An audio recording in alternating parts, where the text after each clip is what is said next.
la direction selon Mansberg ou bien l'approche descriptive. Bon, un peu quelques mots sur la personne. Henry Mansberg, c'est un Canadien né en 1939. C'est un professeur universitaire. Il est considéré comme étant le principal représentant du courant de la sociologie des organisations, appelé aussi l'école de contingence. Il est à l'origine d'une typologie des organisations à laquelle on va revenir dans la deuxième partie de ce cours. Donc Mansberg, en ce qui nous concerne dans ce chapitre-là, il a étudié le travail des dirigeants. Il a un peu suivi quotidiennement ce qu'un dirigeant fait dans son travail, ce qui lui a permis par la suite de remettre en cause un peu le caractère normatif du principe de Fayol. Donc en observant quotidiennement le travail de plusieurs dirigeants, Mansberg constate que les 4 activités principales définies par Fayol, à savoir planifier, organiser, coordonner et contrôler, ne sont que rarement exécutées dans la réalité quotidienne du travail des cadres. Le travail d'un cadre pour Mansberg, et ça c'est à travers des recherches empiriques qu'il a réalisées,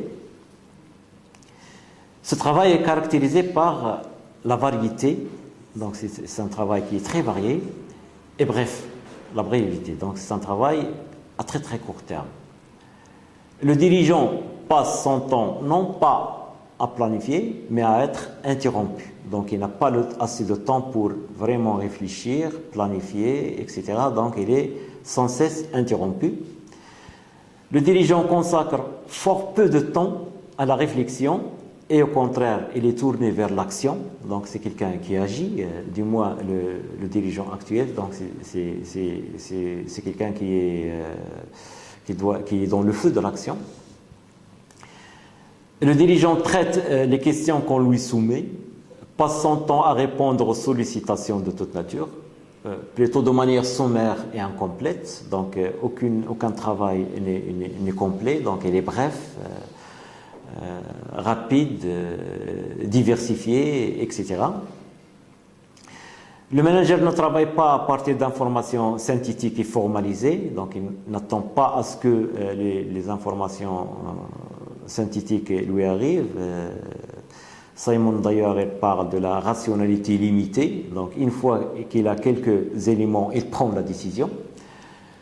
Il privilégie les contacts personnels, les réunions de travail, l'écoute. Il utilise davantage la communication orale qu'écrite.